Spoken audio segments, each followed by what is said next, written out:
I come from a two-fare zone. It seemed like just yesterday I had to take the 2 to the 5 to the junction and walk the rest of the way. We used to hop and never drop a token over the turnstiles like Edwin Moses and run from the cops like Jesse Owens. Track stars riding in between the cars.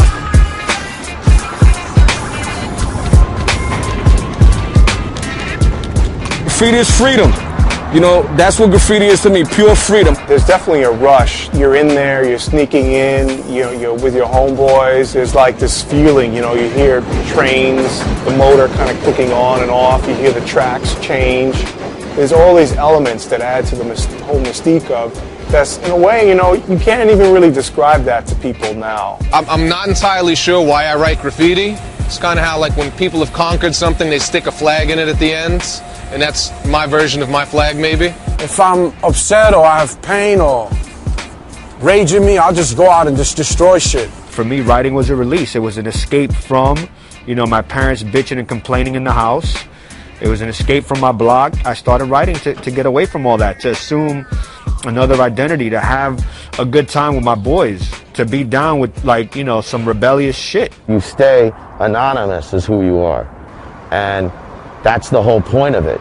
Being like the wind, you know, you can't see him, but you can feel it. You could have this sort of anonymous thing about it where you could, like, have one kind of, you portray yourself as one thing and then, like, change into my other costume and I'm this other guy. Superhero. Not many things I can compare to getting on the train daily and seeing your name up on every train you ride. There definitely is a certain high to it. You might feel invincible until people start going over your shit.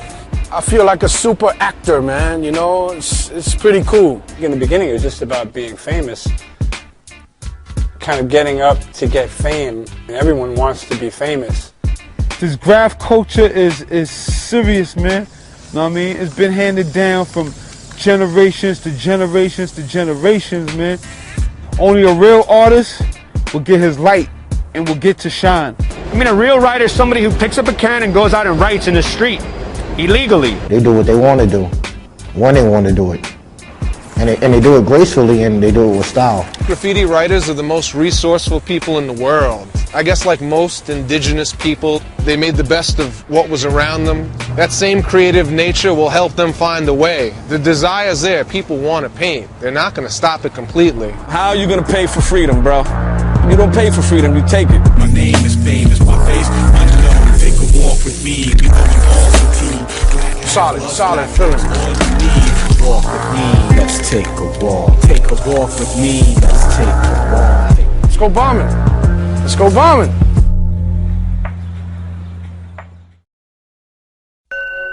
Can't beat this shit. I can't. It's in me, you know what I'm saying? It's like a virus, you know what I mean? Without a cure. I guess I feel a natural high, a natural orgasmic feeling. It's like busting a nut. No doubt, definitely. I've been able to shake cigarettes and ex-girlfriends, and graffiti's the one thing that's sustained in my adult lifetime. I don't know if it's necessarily euphoric. I mean, there's a little bit, there's paranoia, there's fear. It's a little tense. It can be tense. Once you got it, it's like tag you it now, you know what I mean? I can't stop it. I mean, maybe it's a disorder. They need to make an AA program for graffiti, man. Even when you're too old for it, it's hard to quit. It's a disease. I know I have to slow down. The day is not tomorrow or the day after that.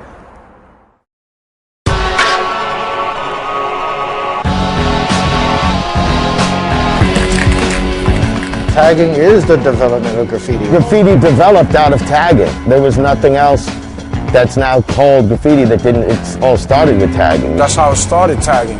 Because from tagging, it went on to bubble letters, from bubble letters went on to style. And just big tags, they got bigger, then they got filled in wider, and then outlined, and then it went off from there. I think that having a good tag style is important. I think it's very important. I think it's like having a good smile. It's kind of what greets the world of people around you. Good tag has style. It has some type of flow. It has legibility.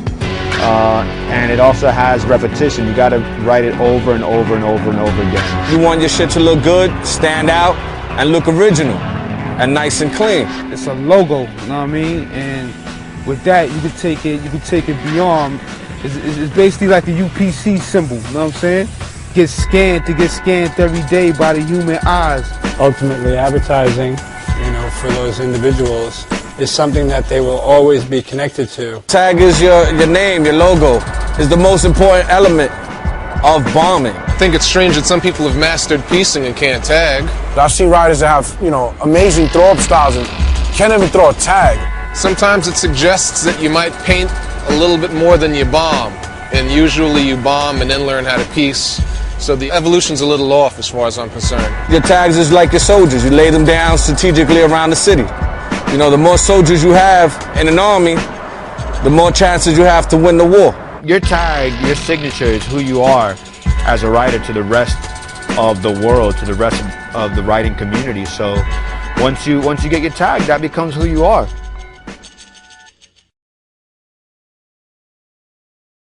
If a tag's like a single adult male living alone, a throw-up is like when he's married and has kids. A throw-up is something you do quick, in a matter of seconds. I mean, you just do a quick fill-in, a quick outline. You could do hundreds of them. They're quick and easy to do. If they're done correctly, they look quite good. Some people don't think so, but fuck them. I love throw-ups, man. I love doing throw-ups everywhere. I love throw-ups. I love throw-ups. I love doing throw-ups and fill-ins, dusty ones, solid ones, ones without shadows, skinny caps, fat caps. You can express yourself differently with each one. Each one has its own identity. A lot of people think that it's a lazy version of doing their name or a simplified bubble style of doing their name, but there legitimately is an art to doing throw-ups. And when I grew up, just about everyone that had a throw-up rocking had a dope throw-up. So the throw-ups are like a tank and shit. You gotta lay the tanks down, not as much as the tags, but every now and then for strategic war purposes. You need the big bangers to blow them out. Go crush a yard, go crush a layup with hundreds and hundreds of throw-ups. If you went and did one piece because you thought you were you're the man, you want to do one whole car, you spent your whole night doing one piece, that shit gets destroyed, you weren't even there. You did throw-ups, you're gonna be up for weeks. If you have a beef with a rider, throw-ups is it's like your ammunition. You go out there and destroy everything they have with throw-ups. A little salt in the wound, If somebody has a whole car that's rocking that might have taken them all night to do, I can take that thing out in about 5 minutes. I like going over people with my shit, man. I just love ragging niggas. If you go over me or any of my peoples, I'm going over you for life. And a feeling is a very quick way to just cover up somebody's shit like they wasn't there. You can't tell who was under this shit.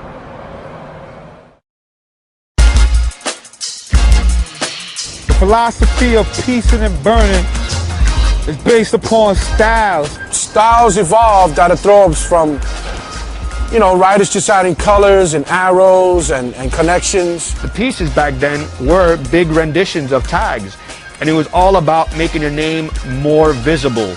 These are the cats who are developing styles and making their names flip.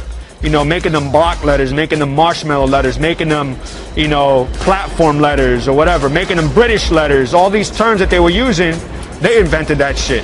I appreciate wild styles. The direction graffiti is going in right now, I guess a lot of kids are doing 3D stuff and recycling other people's wild styles. Whether you call it computer rock or whether you call it marshmallow or whatever, what you do is your style. It's your imprint on your letters.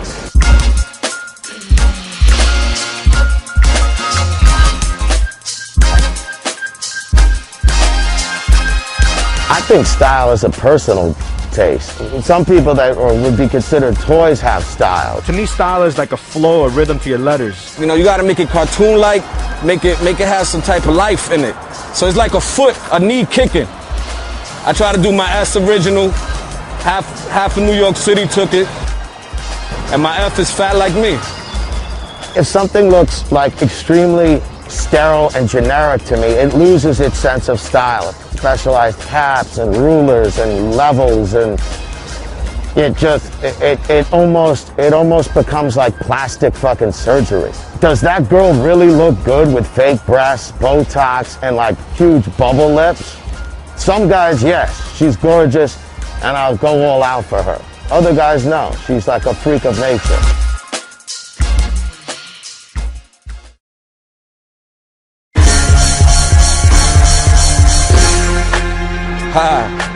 I love beef. That's where I come in.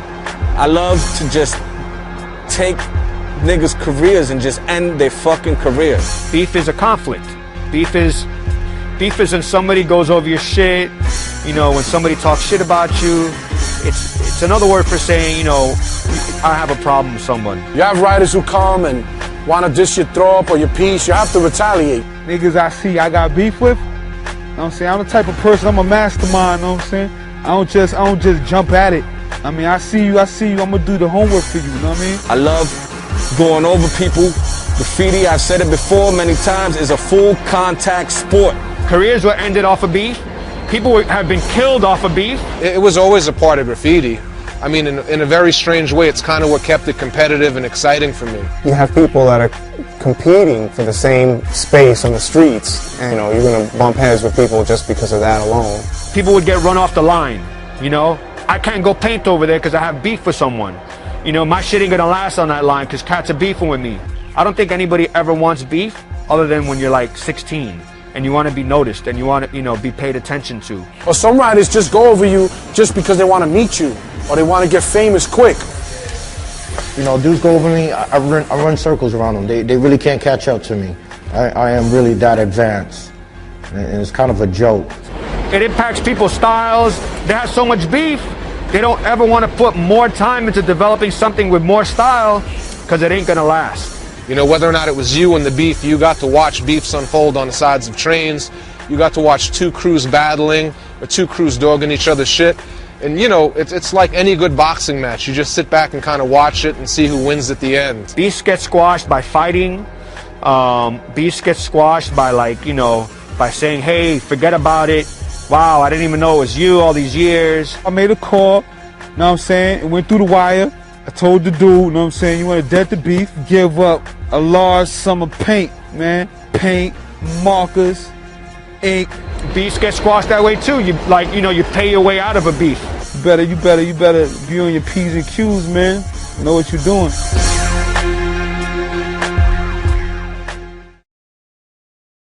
I don't need any crew to be famous. If I rep your crew, you know, it's because I'm honoring your crew. So you should respect that. What a crew means to a writer is his family. I've known most of the people that I've been bombing with for damn near all of my life. You know, it's kind of like a rite of passage, you know. They're giving you your props by putting you down with their crew. Form of respect. You're friends, so therefore you have a common interest in something and you do it together. It's like a bowling team. Or like a group of women that get together and discuss soap operas, which a lot of writers are not too far removed from that. Each one gives each other energy to elevate, you know, and that's what makes a good crew, elevation. The problem is crews kind of like gangs, and gangs was one of the things that I thought Graph was a departure from. It really didn't enhance the development. In a way, I kind of felt like it threw shit backwards. Learning about style, learning about painting, learning about racking. It's the people that you have that watch your back for you. Because writing is a violent scene. The definition of a toy to me is somebody that's new to the game, doesn't necessarily understand the rules of graffiti. Maybe it's his tag style that makes him a toy. A beginning writer, somebody who sucks. Letters all discombobulated, you know what I'm saying? An arrow coming out, you like, yo, where that arrow came from? Somebody who just lacks style, period.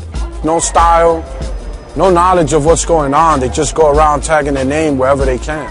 You know, a toy is not necessarily like the way you write or something. A toy is more of a state of mind.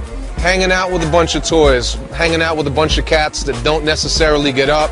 They might claim they write graffiti, but they're better known for starting fights, better known for stealing cars, better known for hustling or doing something else. You know, I consider a toy somebody who's not really doing it for themselves. Somebody who's just kind of doing it to be down, doing it for other reasons aside from just personal fulfillment. Just gathering up fame as quickly as possible without going out there and without spending the years that you got to put in to establish yourself. Their mind is limited. You ain't fooling us, homie. Unfortunately, dudes stay like that. And that's what makes them a real toy. Maybe someone that goes over a piece that's been sitting somewhere, or a tag that's been sitting somewhere 20, 30 years. You've been in the game for 5 minutes. How are you going to go over him? You know, and nobody from their crew would pull them aside and smack them a couple of times and be like, money, you can't go over this. That shit's been there for 20 years. You just went over some shit that's been there for 20 years because you're an idiot. Yeah, they serve a purpose to destroy. You have to destroy toys. That's only this. They just here to have fun with.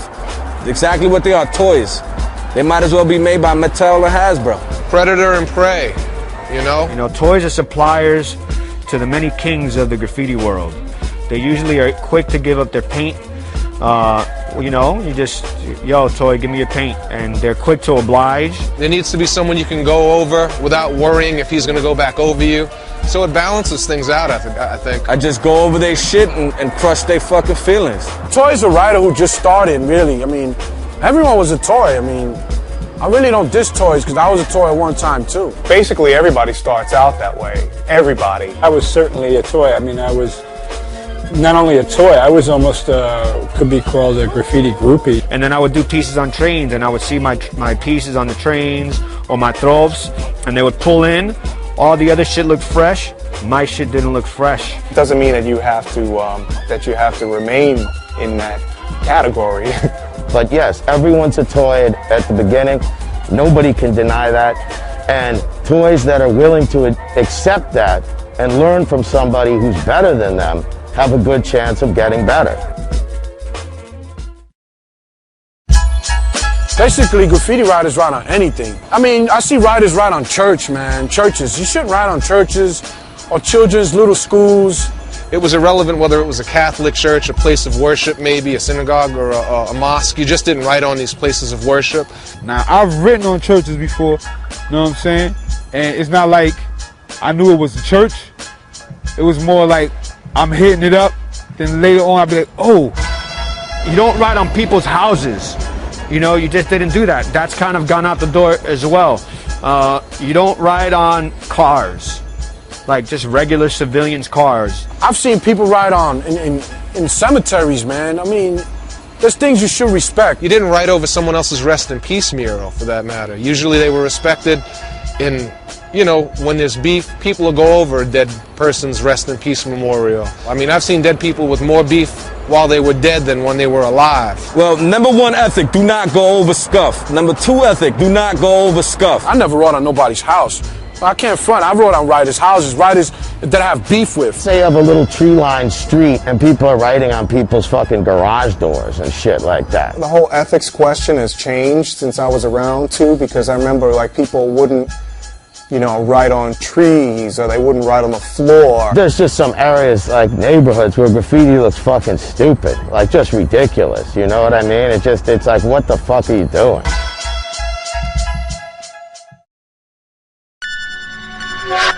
As the risk goes up, so does the adrenaline. Part of me accepting the fact that graffiti's changed and the rules have changed is that there are a bunch of cats out there that are painting on highways and hanging off of rooftops and on overpasses. The term heaven spots is in Los Angeles term. They use that shit for the highway spots that you got to climb off, that you fall, you're going to get run over and you're going straight to heaven. That's crazy right there, you know what I'm saying? People see you be like, oh shit, you know what I'm saying, your name up there. I think nowadays kids are tending to get more into high spots or difficult to reach spots just because things get clean so fast. If you're not doing those spots, you're not staying up, your stuff's going in a week. Yeah, man, it's something that normal people don't do, you know what I'm saying? I'm not a normal person. None of these toys could climb up there and diss what I got, you know what I'm saying? It's like if you're gonna diss it, then you gonna work hard like I worked hard to get up there. Sometimes, you know, good spots, they come with some sort of danger with them. My thought on all those spots is that they're fucking crazy. That's crazy, man. That's amazing. You look at it, you know, it's a little amazing, you know, but you got to keep bombing, you know. It's only impressive one time. Impressed me many times over. The illest shit that I've seen is not even in America. It's really in Brazil, in Sao Paulo and Rio, where people are hanging off buildings and climbing stuff that's like 10, 15 stories high easily. I've heard writers, you know, fall. I've heard, you know, writers have got killed. I've witnessed the result of someone falling off of a bridge by way of a body cast. My man J.A. been doing the hanging off of buildings and shit like that. I think I broke my foot, my arm. I crushed 3 of the vertebrae in my spine, and I broke my hand once. Personally, it's not something that I would ever think of going out there and doing. All I could say is just, you know, don't fall.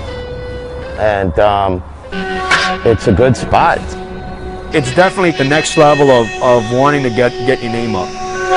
And that's not the level that I'm on.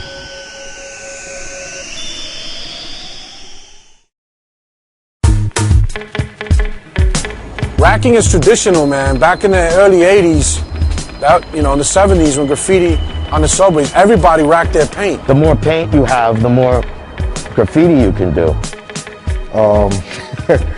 It's got to come from somewhere. You were doing so many trains. I mean, you can't buy paint. I mean, you're little, you're not buying paint. The majority of the people I came up with all grew up in the projects. We were poor. Where else am I going to get 50 cans? Key. Racking was key. I mean, I was good at racking. And the people I knew were good. I mean, these people were stealing like other things before they started stealing paint. These were people that were like thieves. I don't think it's as much a part of the culture now as it once was. But yo, if you told somebody back in the day that you bought your paint, yo, you might as well just hang it up. Racking was always a part of the whole culture in the beginning. I've always racked my paint, and that's because it was, hard to come by, and also that's how it was supposed to be done. That's how it was taught to me. Part of the sort of excursion of graffiti writing was about going to obscure places and getting paint. And in the process, you'd be doing your business like to and fro. 100 cans or more, you're doing it. These cats will go, and in one day you get hundreds and hundreds of cans, so much that the car would be like sunk to the floor scraping. There was times we used to do shopping carts. We used to go to Pergamon and Rickles and fill up a shopping cart full of paint and just walk out the garden section. I got my one good crazy racky story. Security guard was there, sort of waiting, and I thought, like, the thing is, I just have to do it cool. I just have to pick up the bag and just walk out. Got through the door, started to walk down the street. The guy's like, excuse me. I turn around, I'm like, yes? He's like, you dropped your wallet.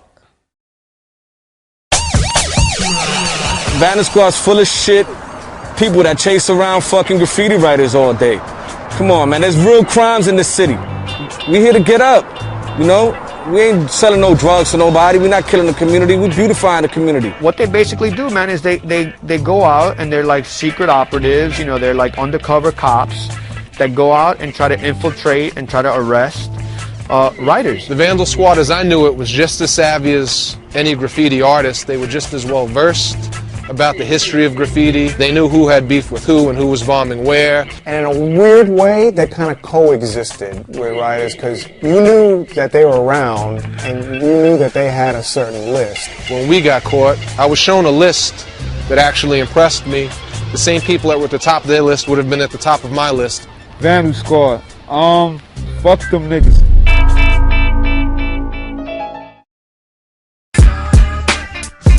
In my opinion, the subways was where it was at. Memories, man. The subways, man. You're talking 70, 79. Riding the subways and watching whole cars ride by. You could sit down on at your home stop and soak up this moving art show. So fun, man. I mean, I miss it. I wish it can come back. All City used to me being up on all the train lines and being like king of them. And I took King of the Fours and I had every car inside, out, panels, throw-ups. Went out to the 2s and 5s, the 1s. No matter where you go throughout this city, you're going to see this guy up. Not like a tag or 2 tags, but being up a lot. And not just jump out your car, catch a couple of tags and be out. That's cheating. It's funny how this New York City subway movement did kind of just die. It was a slow death, one car at a time. Clean train movement jumped off in '85. The 4 line was the first line to have the clean trains. And from there on, all the old trains started to be destroyed and dumped in the ocean. Whenever a train was painted, they would immediately take it out of service. So we had to bomb 10 times harder to see our stuff run in service. We had a dream, and it was to attach life support to this thing that we loved so much and to keep it going. And there was a lot of energy and excitement about painting the last train. It became a personal war between us and the Transit Authority, between us and the Vandal Squad, to try to keep it alive, to try to keep it going. Like throwing rocks at a man with a machine gun. You're not gonna win that battle. Not after 9/11. I think that those actions are easily misconstrued. You know, Code Orange has changed the way we look at a man in a tunnel with a hood over his head and a bag in his hands. They have it in control, they have it in check, and they have the money to keep it clean. And they have the new stainless steel subways. I mean, you do a train, it gets buffed. I mean, the same day it gets clean. It really doesn't pay to paint trains anymore. You're only painting for the feeling and for the photo. Graffiti is relevant. Just because you don't see the graph on trains, so you don't want to hit it, it's there to be hit, homie. No matter if it's going to get buffed or not, just for the love of the sport. I mean, they won the war, it's all good on the subways, but we won the war in general and long term because now graffiti's worldwide. And that's something you can't stop, and it's art now. Ride the track till the third rail short circuit. Most of graffiti I see around the world at some point was directly influenced by something that they saw that came out of New York. It's global now, put it like that. It's worldwide. It's out in Africa and Russia. I mean, it's amazing. You got graffiti that far. I don't know. I think I'm still tripping on the fact that, like, you know, Sprite and McDonald's sell graffiti in a way. Productions, trains, walls, cars, highways, canvases, shows, sneakers, video games, everything. It's not a ghetto anymore. It's not restricted to that. You know, now it's just not about necessarily a locality or sort of like a lifestyle or, you know, economics. It's just more about attitude. If it gets in the gallery, cool, beautiful. Give me my cheddar. Keep it moving. I don't want anything to do with you. I don't want to meet you. I don't want to talk to you. I don't give a fuck about rich, yuppie people criticizing my shit. Fuck it as an attitude has become probably more important than putting up style. If it moves you emotionally, then it's totally relevant. If you're doing it because it's cool and you want to be some sort of half-baked rebel or some bullshit like that, then it's only as relevant as that can become for you. We're setting the new troops. They're young, they're equipped with new ammo, and they're doing damage and they're getting up, and I love it. We've figured out how to make ink in our own mops, in our own train keys. We figured out how to get in and out of trains undetected. And I'm sure surveillance is going to definitely put a damper on things for lots of people. The graffiti community will find their way around this. It's gonna always be here. Since caveman wrote on the walls, man. Can't stop it.